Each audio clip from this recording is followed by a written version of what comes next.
বলছি দাদা, কি কারণে আজকে আপনারা এই গোয়ালপুকুর পুলিশ স্টেশনে উপস্থিত হয়েছেন, যদি একটু বিস্তারিত বলেন। হ্যাঁ, ঘটনা হচ্ছে গত শনিবার রাত্রি মোটামুটি 10টার দিকে আমাদের উদয়নগর গ্রামে, এটা শাহপুর 2 পঞ্চায়েতের মধ্যে উদয়নগর গ্রামে, ওখানে একটা অনুষ্ঠান বাড়িতে এই যে এই দাদা দেখতে পাচ্ছেন সুমন সরকার, উদয়নগর ওর বাড়ি, ওর বাড়ির পাশে একটা অনুষ্ঠান ছিল। সেখানে আমাদের গ্রামের এক্স মেম্বার যিনি রঞ্জিত বিশ্বাস, তার ভাস্তার সাথে একটা তখন একটা কথা হয়। কথা প্রসঙ্গে এই দাদা তখন বলে যে ওই এক্স মেম্বারের যে ভাস্তা সুধীর বিশ্বাস, তাকে বলে যে ওর কাকা মানে রঞ্জিত বিশ্বাস 13,000 টাকা কাটমান হিসেবে নিয়েছিল 2019 সালে এই সুমন সরকারের কাছ থেকে। তো এই কথা শোনার পরে ওই সুধীর বিশ্বাস তেলে বেগুনে জ্বলে ওঠে এবং অকথ্য ভাষায় এই দাদাকে অনেক গালিগালাজ করে। হ্যাঁ, পরে যখন এই দাদা রাত্রি মোটামুটি 11টার দিকে ঘোড়ামারা থেকে বাড়ি ফিরছিল, তখন এই রঞ্জিত বিশ্বাস, যিনি প্রাক্তন ওয়ার্ড মেম্বার আমাদের দক্ষিণ ঘোড়ামারা ওয়ার্ডের উদয়নগরের, সেই সঙ্গে তার স্ত্রী অনিতা বিশ্বাস, তার ভাস্তা যার নাম আগে বললাম সুধীর বিশ্বাস, তার আরেকজন ভাস্তা তার নাম হচ্ছে প্রদীপ কুমার বিশ্বাস, এবং এই দুজন ভাস্তার যে স্ত্রীর দুজন রয়েছেন তার নাম হচ্ছে গায়ত্রী একজনের নাম, আর একজনের নাম হচ্ছে শিবানী। এই 6 জন মিলে এই যে সুমন দাদা যে আছে, সুমন সরকার, এই দাদাকে বাইক আটকে মুখ চেপে ধরে এই এক্স প্রধান মেম্বার যিনি রয়েছেন রঞ্জিত বিশ্বাস, তার বাড়ির মধ্যে নিয়ে গিয়ে গা হাত পা মানে চেপে ধরে প্রচণ্ড মারধর করে, যার ফলে দেখতে পাচ্ছেন এইখানে এই যে কান ফেটে গিয়ে এখান দিয়ে রক্ত বের হয়, বুকের পাঁজর ফেটে গেছে। তো এইভাবে প্রচণ্ড মারধর করে সেন্সলেস অবস্থায় রাস্তায় ফেলে রাখে। পরে গ্রামবাসীরা গিয়ে এবং তার বাড়ির লোক গিয়ে তাকে রাত প্রায় 1:45-র দিকে তখন ইসলামপুর এসডি হসপিটাল ভর্তি করে। গতকাল এই 3 দিন ভর্তি থাকার পরে গতকাল ছাড়া পেয়েছে, যার জন্য আমরা আজকে এসেছি। এই যে থানায় আমরা এফআইআর করলাম এবং এফআইআরটা এখানে গ্রহণ করা হয়েছে এবং পুলিশ আমাদেরকে আশ্বাস দিয়েছে যে এই ব্যাপারটা তারা তদন্ত করবেন। আপনি বললেন কি কারণে যে 13,000 টাকা নিয়েছিল উনি এনার কাছে? এটা যে বললাম, মেম্বারের নাম বললাম রঞ্জিত বিশ্বাস, এক্স মেম্বার। উনি 2018 থেকে 2023 পর্যন্ত আমাদের উদয়নগর গ্রামের দক্ষিণ ঘোড়ামারা ওয়ার্ডের মেম্বার ছিলেন এবং তখন তিনি কোন পার্টির মেম্বার ছিল? অ্যাকচুয়ালি পার্টি বলতে বিজেপি থেকে উনি টিকিট পেয়েছিলেন, পরবর্তীতে আবার বিজেপি ছেড়ে দিয়ে অন্য কোনো পার্টিতে হয়তো গিয়েছিলেন, আমার সঠিক মনে নেই। এখানে অ্যাকচুয়ালি পার্টিটা বড় কথা না, বড় কথা উনি এক্স মেম্বার, উনি টাকা নিয়েছিলেন বাংলা আবাস ঘর দেওয়ার নাম করে। এই দাদা একজন গরিব মানুষ, যখন 2019 সালে এর কোনো সেরকম থাকার ঘরও ছিল না। পরবর্তীতে এই রিসেন্ট একটা ঘর দিয়েছে, ছোট করে টিনের ঘর, কাঠমিস্ত্রি কাজ করে।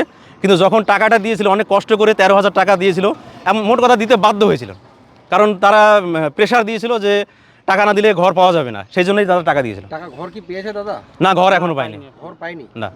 তাহলে এখন কি তোমরা টাকাটা ফেরত চাইছিলেন ওনার কাছে?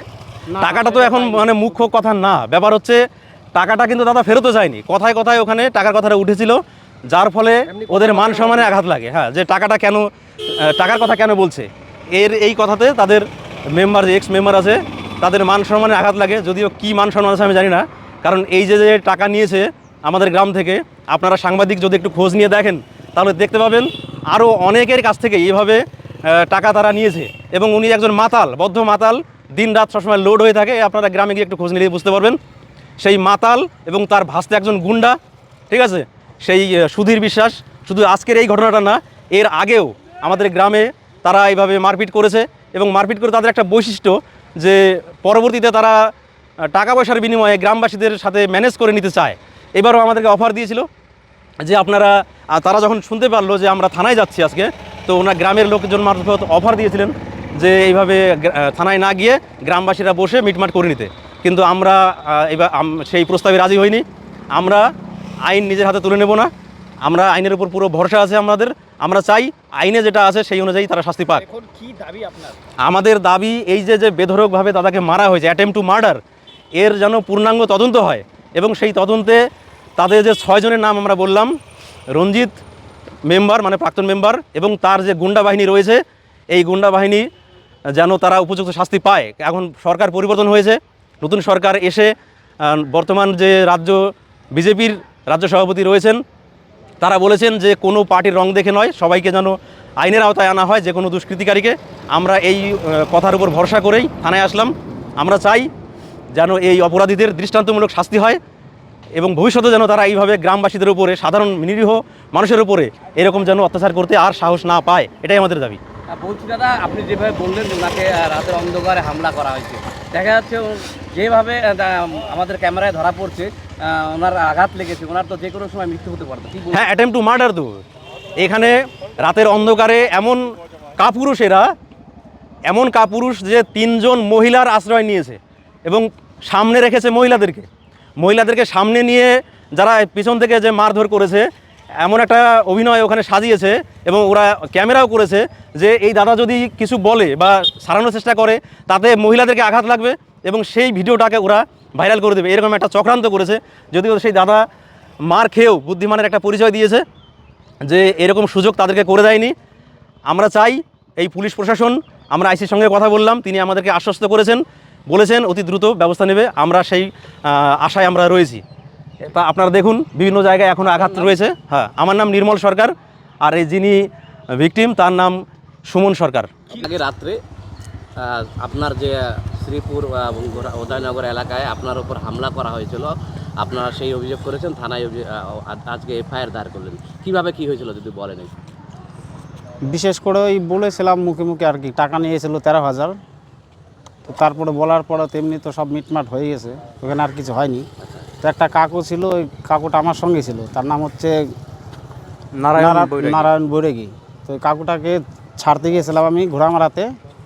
তো আসার সময় আমার ওই 4 রাস্তার মোড় থেকে আটকিয়ে নিয়ে গিয়ে তারপরে ওই রঞ্জিতের বাড়িতে ঢুকিয়ে আমাকে মারা হয়েছে, মুখ চেপে নিয়ে গেছিলো। কে নিয়ে গেছিল?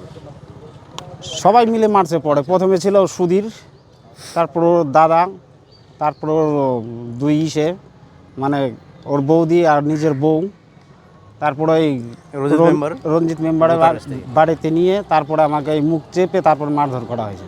এখন কি আপনি ওদের শাস্তি দাবি করছেন? হ্যাঁ, আমি এটা শাস্তির দাবি চাই। আপনার নাম? সুমন সরকার, বাড়ি? বাড়ি উদয়নগর।